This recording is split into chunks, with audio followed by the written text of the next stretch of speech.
Біздің бүтін сан деген мағына береді өткендегі жаңағы мәліметтер типі сабағында өткен. Одан кейін импорт деп отқанымыз бұл біздің жаңағы енгізу операторымыз өтеді. Одан кейін мына атең деп отқанымыз бұл не еді? Түсініктеме еді. Жалпы біздің жаңағы нені енгізейін деп отқанымызды бізге түсініктеме беру.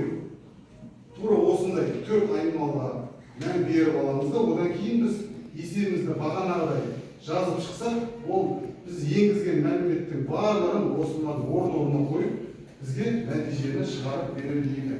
Енді бұны бір-екі жерімен программалауға көрсетіп жіберейін. Қазір сендер тура осы есептерді шығаратын боласыңдар, сол кезде түсініксіз болып қалмас үшін.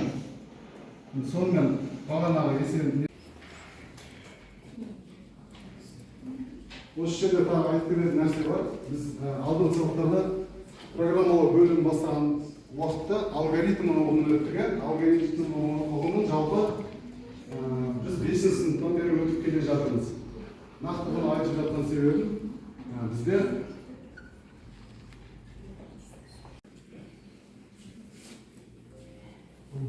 бүтін бөлімі, бұл бөлімі жатыр, бүтін бөлімі.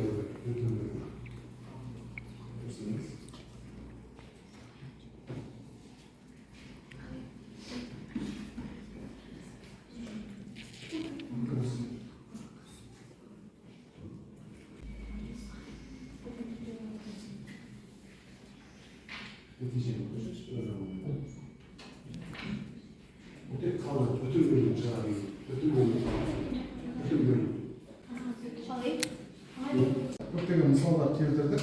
Жақсы, жалпы түсінікті болды деп ойлаймын. Енді мен қазір сендерге өзін-өзі бағалау үшін арнайы стикерлер таратамын. Осы жерде әркім өзінің егер бір сұрақтарын болса, стикерге сұрақ жазып, ары қарай тез алып, ары қарай алындағы.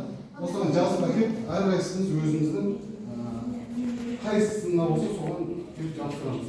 Түсінікті ма? Содан тұрамыз. Егер сұрақтарымыз болса соған жазамыз.